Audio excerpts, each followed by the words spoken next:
seputar kesetimbangan dalam industri. Nah, pada soal yang pertama, sebutkan manfaat amonia dalam kehidupan sehari-hari.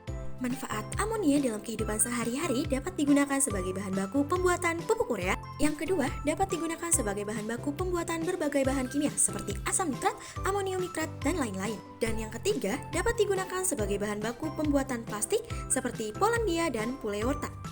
Kemudian pada soal yang kedua, tuliskan reaksi pembuatan amonia dengan proses Haber-Bosch. Jadi, proses pembuatan amonia menurut Haber-Bosch diawali dengan mengkonversi kandungan hidrokarbon menjadi gas hidrogen. Kemudian, 3 mol gas hidrogen akan dihasilkan dengan 1 mol gas nitrogen.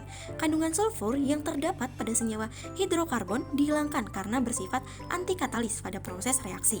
Nah, contohnya yaitu N2 nitrogen plus 3H2 hidrogen bereaksi 2NH3 amonia.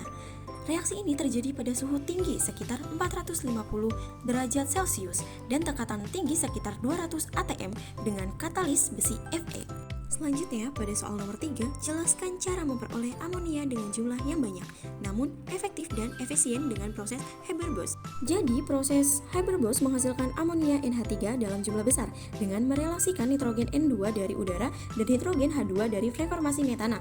Reaksi berlangsung pada tekanan tinggi 150 sampai dengan 300 atm, suhu 400 sampai dengan 500 derajat Celcius, dan menggunakan katalis besi Fe. Amonia yang terbentuk didinginkan hingga mencair, sementara gas yang tidak bereaksi didaur ulang untuk efisiensi. Metode ini efektif karena menghasilkan amonia dalam skala industri dengan konversi tinggi dan limbah minim. Kemudian pada soal nomor 4, sebutkan manfaat asam sulfat dalam kehidupan sehari-hari. Nah, jadi asam sulfat dalam kehidupan sehari-hari adalah sebagai bahan utama dalam pembuatan pupuk, misalnya superfosfat dan amonium sulfat. Yang kedua, digunakan dalam industri baterai, aki kendaraan. Yang ketiga, sebagai bahan dalam proses pengolahan minyak bumi. Yang keempat, digunakan dalam industri tekstil dan pewarnaan kain. Nah, berikutnya pada soal nomor 5, sebutkan manfaat oleum asam virosulfat dalam kehidupan sehari-hari. Nah, jadi manfaat asam virosulfat dalam kehidupan sehari-hari yaitu sebagai bahan baku dalam produksi asam sulfat dengan konsentrasi tinggi. Yang kedua, digunakan dalam industri farmasi untuk sintesis berbagai senyawa kimia. Berikutnya, yang ketiga, sebagai bahan dalam produksi bahan peledak misalnya nitrogliserin. Yang keempat, digunakan dalam industri pewarna dan bahan kimia organik. Kemudian pada soal nomor 6, tuliskan reaksi pembuatan asam sulfat dengan proses kotak. Jadi, reaksi pembuatan asam sulfat dengan proses kotak, SO2 sulfur dioksida plus 1/2 O2 oksigen bereaksi SO3 sulfur trioksida. SO3 sulfur trioksida plus H2O air bereaksi H2SO4 asam sulfat.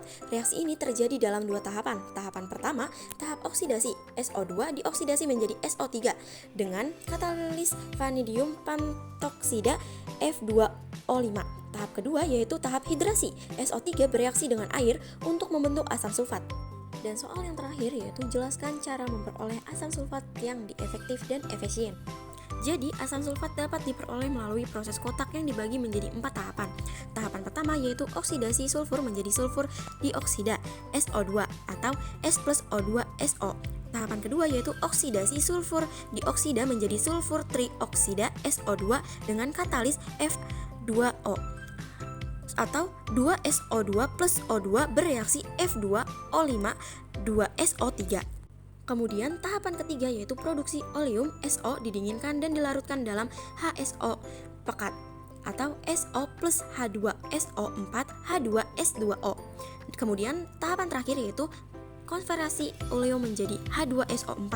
Oleum encer bereaksi dengan air membentuk IHSO dengan kadar 98%. Jadi H2O plus H2S2O bereaksi 2H2SO4.